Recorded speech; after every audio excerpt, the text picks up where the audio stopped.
Je reviens sur la question de la triade et de la division en trois de la société.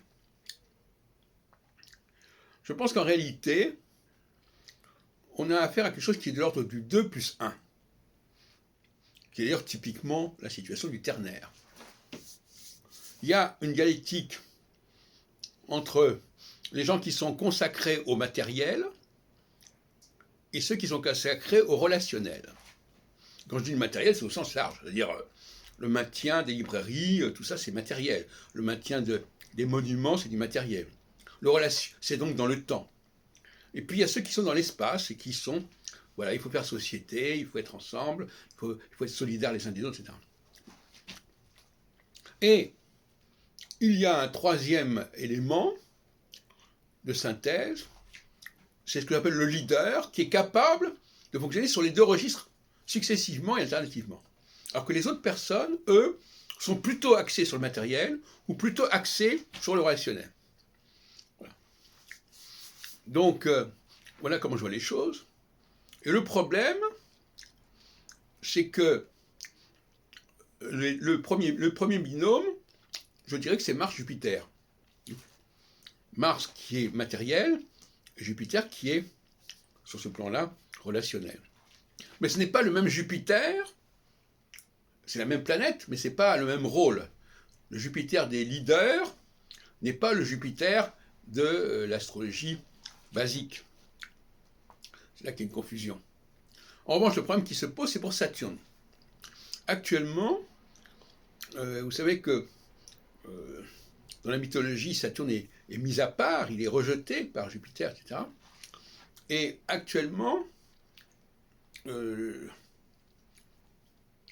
je me demande si Gauquelin, les résultats de Gauquelin concernant Saturne sont valables.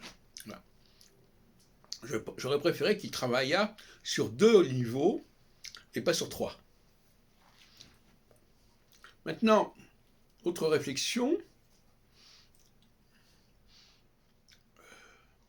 Gauquelin travaille sur des catégories professionnelles existantes. Ce n'est pas lui qui les a inventées. Il ne fait que montrer un rapport entre une certaine structuration sociologique de la société.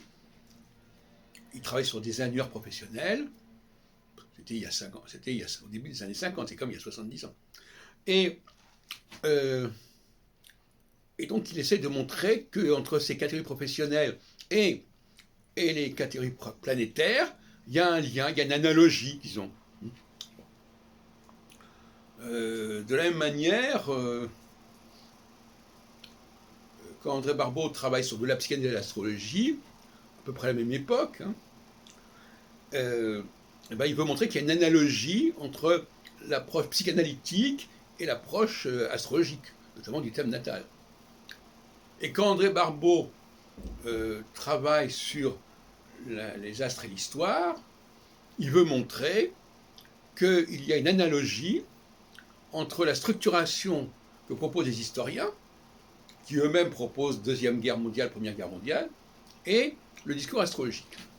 Donc cette tentative, qui par certains côtés est assez louable, c'est interdisciplinaire, de montrer qu'il y a des analogies, des passerelles entre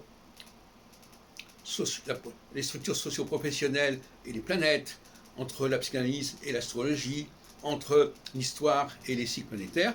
Tout ça est très, très louable d'une certaine manière, mais il me semble que dans ces 3 cas-là, il y a vraiment des problèmes. Et puis alors, je terminerai en disant que d'autres analogies sont proposées aussi. Par exemple, Jean-Pierre Nicolas, dans la théorie des âges, eh bien, il voudrait montrer qu'il y a une analogie entre l'âge des gens et le type planétaire. Par exemple, Saturne correspondrait à un certain âge, Jupiter à un certain âge, etc. C'est amusant comme idée. Ou bien, il faudrait aussi se poser la question de savoir si les différences entre l'homme et la femme sont en rapport avec l'astrologie.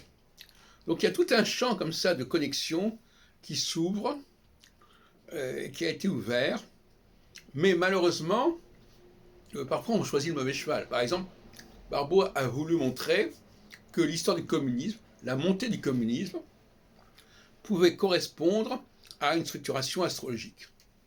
Il a montré ça jusqu'en 71-72. Après 73, il y a eu peut-être un revirement, mais jusqu'à la prophétie de l'opposition Saturne-Neptune en 71, il pensait vraiment que ça fonctionnerait comme ça. Donc, souvent, l'astrologue choisit un cheval, la psychanalyse par exemple, le communisme par exemple, pour étayer l'astrologie, et c'est un système d'alliance qui mérite d'être étudié par l'historien et le sociologue de l'astrologie. J'en resterai là pour l'instant.